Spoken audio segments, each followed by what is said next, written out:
All right, everyone. I'm so excited you're here. I'm Aubrey Bursch with Easy School Marketing. And today we have something super special for you. For those of you who don't know me, I work with independent schools and I help them identify and implement strategies that help increase enrollment, retention, and revenue.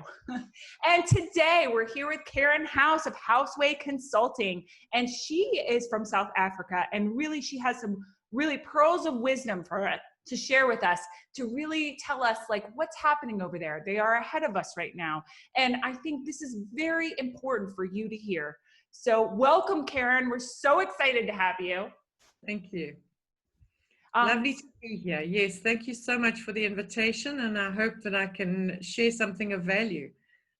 Oh, yes, great. And now, for those of us who maybe haven't seen your work, can you please tell us a little bit more about yourself? Yeah, sure. Well, I originally studied as a teacher, and then I went into a manufacturing company. I went and did my MBA, and I went into business and followed the whole strategy and business route, marketing strategy, and then got a bit tired of the rat race and ended up returning home and went back into education. And I did some teaching, then took up school marketing, published a book, and then started my own company. So I now consult in marketing strategy for independent schools, and I work mostly online. I already had established online business, but I work with South African companies, specifically independent schools as well as international as well. Well, thanks so much for coming on today. So can you tell us, for those not familiar with what's happening in South Africa and maybe about South Africa in general and their independent school system, could you shed some light? Yeah, sure. South Africa's got some really good schools. I must just tell you that firstly. So we've got a population of 59 million. So we are a lot smaller than the US, but we are probably equivalent in size to Italy or the smaller European countries. Of course, we have a lot more poverty and a lot more of a difference in income earning than there is there. So we have already gone down the route of lockdown. We locked down very early in South Africa because when it started, we took those signs and then locked down end of March. But because our school year starts in January and ends in December, it's quite different to you. And in fact, it's quite useful because our children are still at school in that their school year is still going on. And when they would have broken up for Easter, they had already closed for lockdown and have then stayed closed and at home. Many of them were remote learning, but of course, with some of the poverty issues, many of them couldn't even do that. And we've now then started reopening. So the reopening has been in a phased approach. And, we are also in winter, which of course we knew was going to be a challenge. And we are now rapidly increasing cases. They are increasing, relatively low still, but increasing rapidly every day. So it is quite a frightening experience, a lot of anxiety, but our schools have done an incredible job. And so I hope I can share some of that with you. We've got about 25,000 schools in total in South Africa, and of those, about 2,000 are independent schools. Well, thank you so much for sharing that. So as you're seeing these schools start back and go through the hurdles that entails, because I know, everyone's trying to figure out what to do. Could you share maybe some of the strategies that you're seeing work or that schools are trying right now? Sure, because my expertise obviously is in marketing strategy. So there's a lot of operational areas that I'd rather not touch on, but I can tell you that there has been strict protocols that had to be followed. So as with many countries, there was huge uncertainty.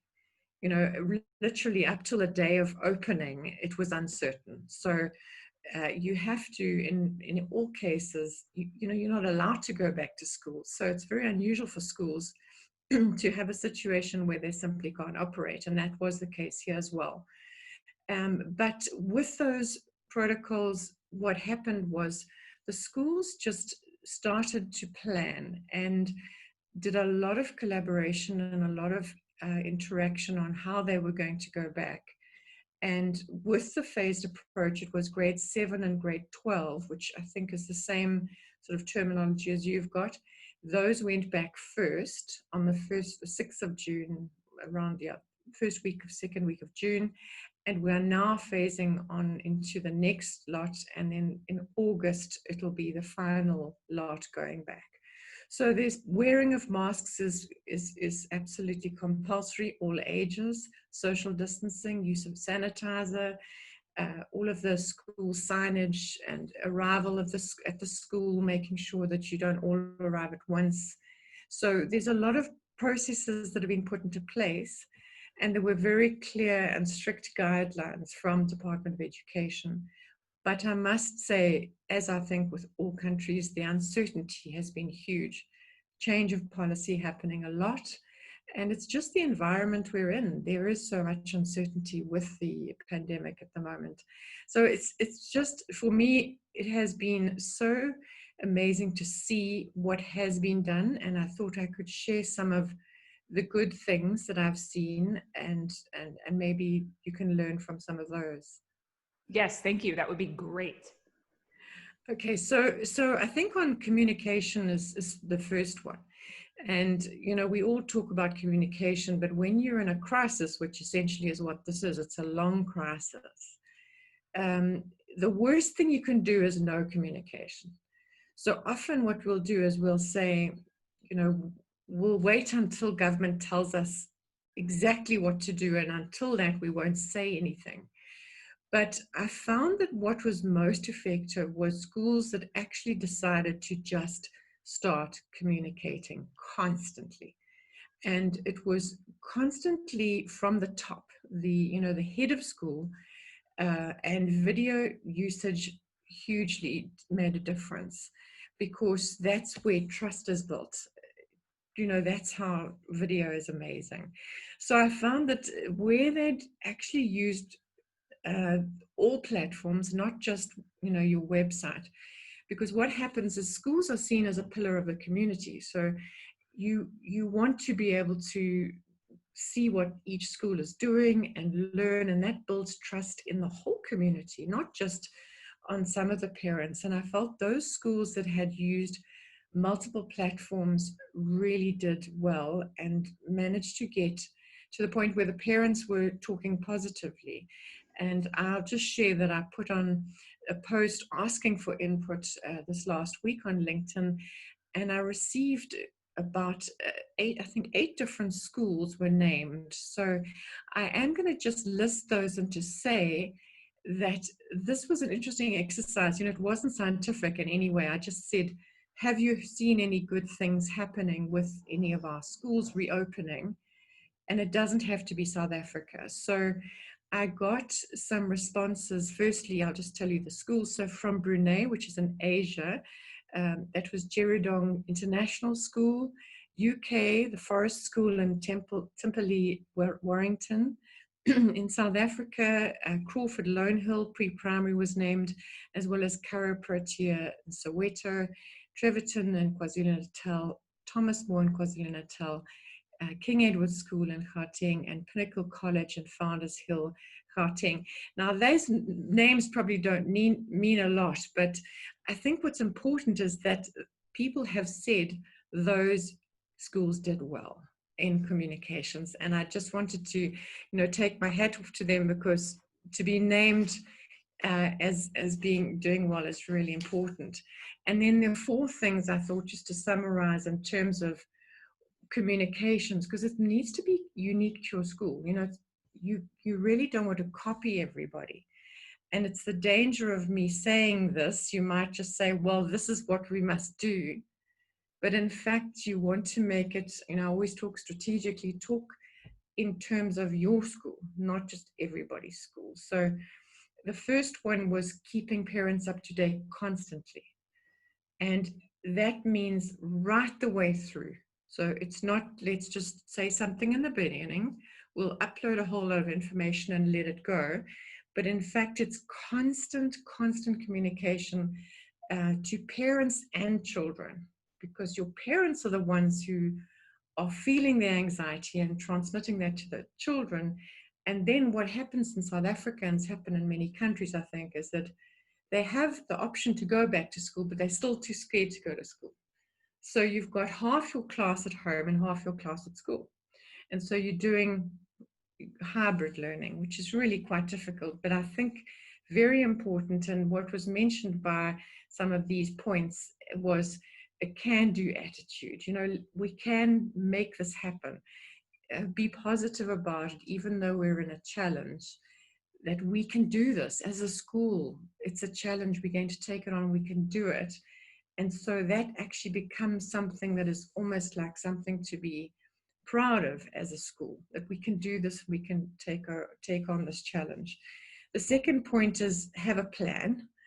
So have a reopening plan of sorts, even if it's unclear from government, still have something that is in place as a sort of a safe return, and have workbooks, remote, or whatever as your plans to do that, which is obviously operational, but you could have apps. There are a lot of apps that are being used here as well. So, for example, the children arrive at school and their temperature's taken, and there are a couple of questions that are asked every day. How are you feeling? Did you do this? Did you do that? Those questions are being asked through an app, so that the parents are doing it ahead of time. It's very useful to do that. It also means the data is being stored and can be tracked. And so it helps with attendance as well, of course. So apps are used, video is fantastic. And just the third point is video, is I found those schools who used their head of school a lot just came through so strongly, because your head of school plays a very important role when you're at school as a child. I think, you know, you see the head walking up the corridors, or he may be in his office, or he's in assembly, or she or he, but they're there as a presence. And as soon as you take that away and you only talk through your social media and talk about what's happening in the school, you're losing that leadership visibility. So I felt the head needs to be visible even during this time, and during reopening, absolutely important that the head leads from the front. And then show the step-by-step visual in your video. Many schools have done this. You will see lots of examples, and I'm happy to show you where they've literally taken you walking through the entrance of the school. This is what you'll see. There's lines on the ground. You're going to have your temperature taken. There's a teacher there to guide you. And so what it does is it builds trust and removes the anxiety from the parents at home, especially. And then they start getting used to, as a family, that they're going to arrive at school and this is going to be fairly normal. Not normal, but fairly normal. And so those aspects of communication, and the last one I think is fun on video. Have some fun as well and excitement, build it up. One of the schools, you know, has had a countdown. We've got 7 days to go, 6 days to go, 5 days to go to reopening, and make it quite a fun thing. And of course, the fourth point of the learnings is the authenticity, and just to be absolutely true to your brand, and don't try to be what everybody else is. So somebody's got a professionally made video with drone coverage and everything. You don't have to do that. I actually think it's more important that we are imperfect at this time. And it sounds strange, but I really do believe it. I believe that it builds trust. So we can say, look, you know, that has changed. We're having to adjust. We've learned lessons. That's fine. That's what it's about, being transparent and being real and not trying to copy somebody else. And on that point, somebody was saying on the post that they had done surveys at one of the schools. So they gathered data. So as things moved along, and you don't only want to talk in the beginning, as I say, as children come back to school, you're saying, this is how our day was, put that on social media. the grade 3s were so happy today, and they learned this and they learned that, and we're getting used to the new processes. And then send out a survey and say to parents, how are you feeling after the first week of school? And how are you feeling on remote learning? I think schools are doing this already, but it's a good point just to reiterate on that. So those are the 4 points, I think, on communication, which to me is one of the absolute biggest learnings. And just to finish by saying it is still very uncertain. And because of that uncertainty in South Africa as well, you know, because, as I say, cases are going up and yet schools are opening. So constantly there's this thought, are we going to be at school? Aren't we going to be at school?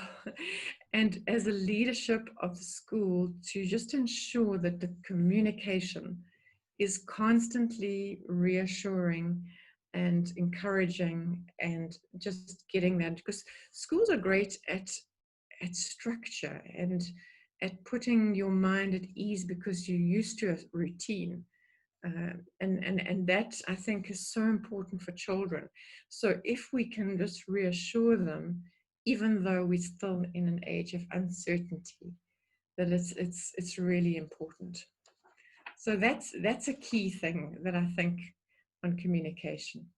Absolutely. I loved those points were amazing. And I would have to 100% agree with the authenticity of your marketing.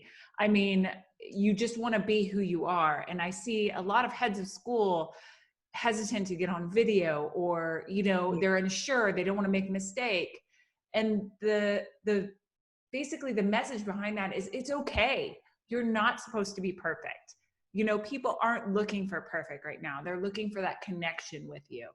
And I love that your points that you made there spoke so eloquently to that. And I appreciate that, because I know our listeners are really going to want to hear that. In addition, I really think that your piece on communication, it basically is reassuring those parents out there, because in a time of uncertainty, when we cannot provide certainty, the reassurance of the daily and like what our plans are, and we're thinking of multiple scenarios, and you know, this is what a day in the life of looks like.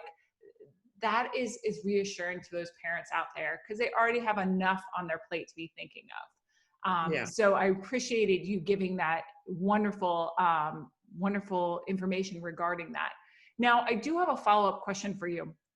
So around here, we're looking at, we're actually, you know, enrollment ended technically in many areas, but it's ongoing due to the nature of uncertainty and what that means for families, and them having to make hard decisions as to, you know, given the uncertainty, many did not have great experiences, especially the younger children, with distance learning. And so a lot's up in the air, and a lot of schools are coming to, or asking themselves, like, how do we show the value proposition of like these programs, if given the uncertainty, and given, you know, distance learning is an incredible, it's most likely, even though we're still uncertain. How would you, or how have you seen this work? And is that the cycle now, or because they're in the middle of the school year, is that not coming up as much? I'd love to hear your thoughts on this. Yes, sure. You know, we obviously, it would have been great if when we opened schools, everybody went back to school, but that's not the case. And we sort of knew that would happen because there is still so much uncertainty. You know, there are children who aren't, who have health problems. There are children who, or families have health problems.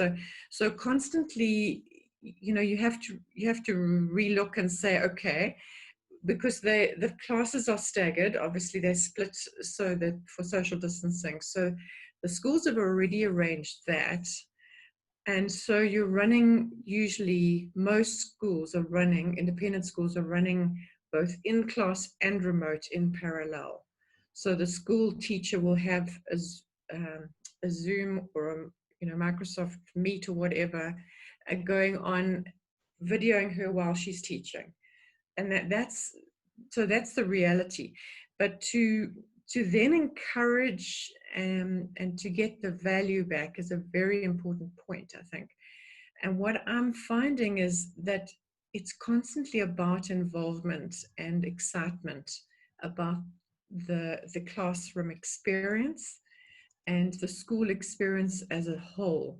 So it doesn't have to be the content as much as the way it is presented, and the continuity and the use of innovation around the groups of children, project work, so it doesn't all have to be online, and also using whole school initiatives. So it could be little events that have been done. Some have come up with a new way to sing the school song for some theme, and so you've got a whole linking these, what I call a golden thread, linking those, because what I've always felt is that you need to have a link between when school closed and when school opened. Now, at that stage, we thought we were going to open properly, right?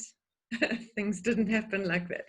So we haven't actually done a reopening. We've done a reopening that is still a partial opening because not everybody's back. But the vision and the hope and the excitement is that everybody is coming back. They're just in process of coming back. Now, the reality is there are financial issues, and there are issues of parents saying, I'm not sure if I want to expose my child for another 6 months. I might just rather homeschool and look at rejoining next year or something like that. There's obviously issues with that because you might not get a place in the school next year. But that is also, the homeschooling definitely has taken off in South Africa, and we always had a homeschooling industry, but that has been, as well as online learning, which is there are new online schools that are starting as well, and schools are introducing their own online schools in parallel. So I think what's happening is that the schools are looking at what those particular parents need, because of course it's not the same for everybody, and finding ways to meet those needs that will retain them. And then for admissions into next year, it's still a case of keeping up those messages going out, because, I think everybody's realizing that schools have done an incredible job, but they're also having to make hard decisions because of finances or whatever. And so schools are definitely in that place right now. It's a tough place to be, and it's going to be tough for a while still. But I do believe it's all around knowing your customer, and I've done quite a bit on retention, and I think this is the time to develop a retention strategy and a very clear admission strategy for this particular situation here. Yes, I couldn't agree more. And I'm really glad you brought that up. And yes, I've seen some of your retention pieces. You all should go check them out when Keryn gives you her information at the end, because they're worth looking at and listening to. And retention is huge. It's going to be huge moving forward. Not just this year. I have a feeling for quite a few years. But great, this is wonderful information. And I'm wondering, I really appreciated that piece on the value proposition, because so many of us are asking that. And so many of us are wondering how. And I think it is kind of what you said, is like, you're shifting your offer almost, because you have to meet the needs of your parent body. And what worked last year is probably not going to work this year. And so it's really thinking about that. So I appreciated you bringing that up. Are there any, oh, good, sorry. Sorry, I think you're absolutely right. So many schools were already moving towards online. And so for independent schools, it wasn't that difficult a shift. The teachers struggled because they were not used to teaching online. They had used the online as more of a data management system. So all of the notes and the tests and all of that would go online for the children to be able to use when it came to exam time. However, now this is about content that is literally taught through the system. That was a big jump for many of our schools, but I think it is amazing that we've made the jump. And in fact, what you're seeing now is schools making decisions as to whether we should sustain and continue this in the long term. Because now we've made the jump, shouldn't we actually develop this as a product and make it sustainable? Because we've forced people to get used to it. They're used to it now, they're going to want more. And so yes, that's a changing consumer. And it is absolutely important to recognize that, to see what you can do, because you could very well lose that consumer otherwise. I love that you brought that up. I feel like innovation has been huge. It's forced people to, my grandmother is online. Like, I mean, you just, I can believe it. you just, everyone's online. They're comfortable with using Zoom and stuff. And so now is the time to really figure out how to, look at the opportunities in this situation that could benefit your school and serve more people, I think, for sure. So I'm so glad you brought that up. Now, is there anything, we've talked about communications and enrollment, is there any other strategies that you're seeing in the marketing lens that we should be thinking of as we're moving into our fall, which is our start of school? Yes, well, we talked about product a bit, so I won't go back, but product is very important. That is a marketing related strategy. So often we'll think, well, it's operational or it's to do with academics, but what we've just talked about, innovation and going online and having a remote learning option, is a product which is part of the 7 Ps. It's very important that marketing is involved, because now you've got to promote this.